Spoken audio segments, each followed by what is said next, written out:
Well, Clinton Fire Department has a rich history that's carried on a deep impact across the state with an amazing team of firefighters. I introduce you to one of their engineers and share a little glimpse of life on the front lines. I've been at the Clinton Fire Department for 12 years. I've been a firefighter now for 23.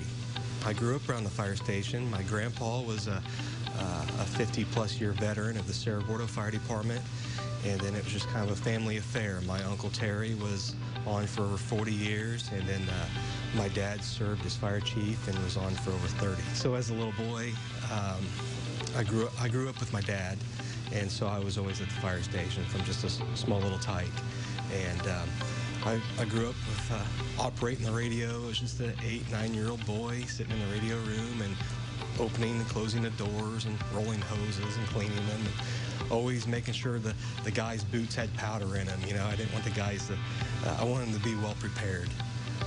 And so that was, I'm 38 now, so that was 30 plus years ago.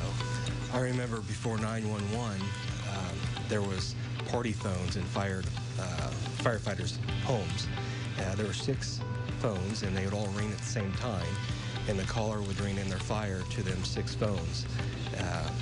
And my dad always said, "Don't answer the phone. You know, that's for firefighters."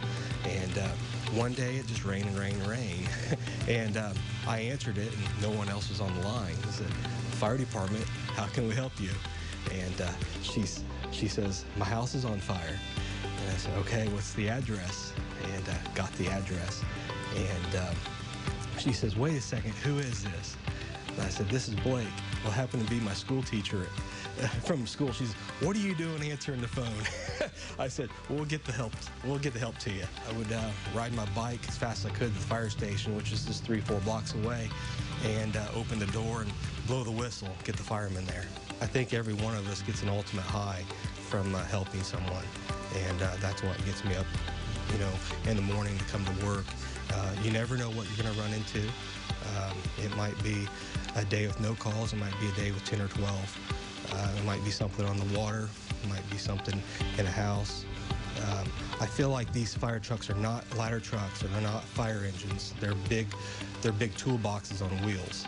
And people call us at their worst times for us to respond with some knowledge in the toolbox to help them. We work 24-hour shifts, and you never know when that bell's going to ring and what the dispatcher's going to tell you need to go do.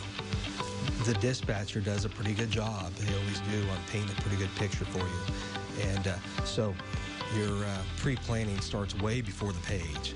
But then when the page comes out, you know, and they give you the incident and what it may be, you need to be thinking about what resources are necessary to respond with you to help you out in the situation.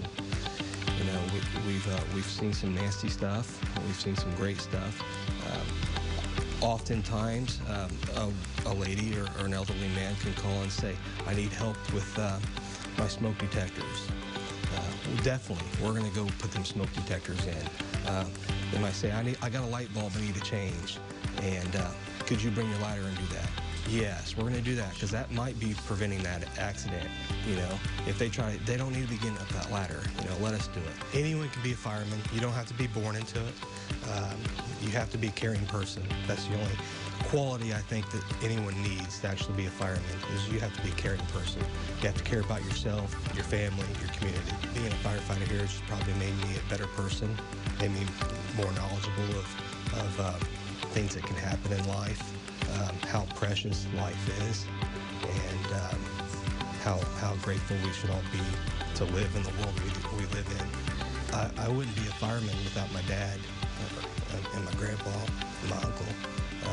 They're the ones that put me in the shoes to be a firefighter. I have also known I wanted to be a fireman from a little boy, whether it was a volunteer or a career firefighter, and I've landed here, and I'm here to stay. Fun fact, too, the Illinois Firefighters Association all began at the Clinton Fire Department. They've got 3 full-time engineers, one of which we just met, who is Blake, and many volunteers ready for any and every call. All right.